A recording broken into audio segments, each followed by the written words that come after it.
ರಾಜ್ಯದಲ್ಲಿ ತೀವ್ರವಾದ ಬರಗಾಲದ ಜೊತೆಗೆ ಮಾವಿಗೆ ಬೆಲೆ ಇಲ್ಲ ಮತ್ತು ಟೊಮೊಟೊಗೂ ಬೆಲೆ ಇಲ್ಲ.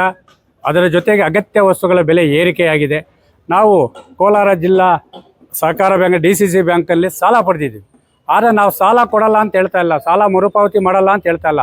ನಾವು ಕೇಳ್ತಾ ಇರೋದು ಮಧ್ಯಮಾವಧಿ, ದೀರ್ಘಾವಧಿ ಮತ್ತು ಸ್ತ್ರೀಶಕ್ತಿ ಸಾಲಗಳು ಏನು ಸಾಲ ನಾವು ಪಡೆದಿದ್ದೀವಿ ಅದನ್ನು ನಾವು ಮರುಪಾವತಿ ಮಾಡ್ತೀವಿ.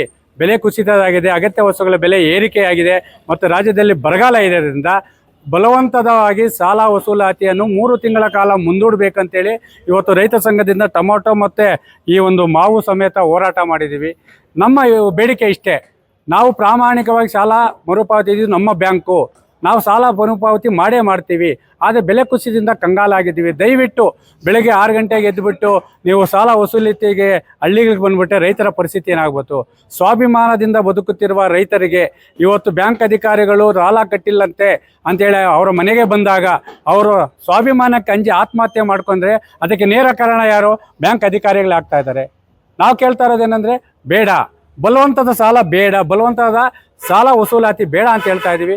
3 ತಿಂಗಳ ಕಾಲ ನೀವು ಸಾಲ ವಸೂಲಾತಿ ಮುಂದೂಡಬೇಕಂತೇಳಿ ಈ MD ಸಾಹೇಬ್ ಖಾನ್ ಅವರಿಗೆ ಹೇಳಿದಾಗ ಅವರು ಆಯಿತು, ನಾವು ಸರ್ಕಾರದ ಮಟ್ಟಕ್ಕೆ ಚರ್ಚೆ ಮಾಡಿ 2 ದಿನಗಳಲ್ಲಿ ನಾವು ಆದೇಶ ಮಾಡ್ತೀವಿ, ರೈತರ ಮತ್ತು ಸ್ತ್ರೀಶಕ್ತಿ ಸಾಲವನ್ನು ವಸೂಲಿ ಮಾಡದಂತೆ ನಾವು ಕ್ರಮ ವಹಿಸಿ ಅಂತೇಳಿ ಭರವಸೆ ಕೊಟ್ಟಿದ್ದೇವೆ.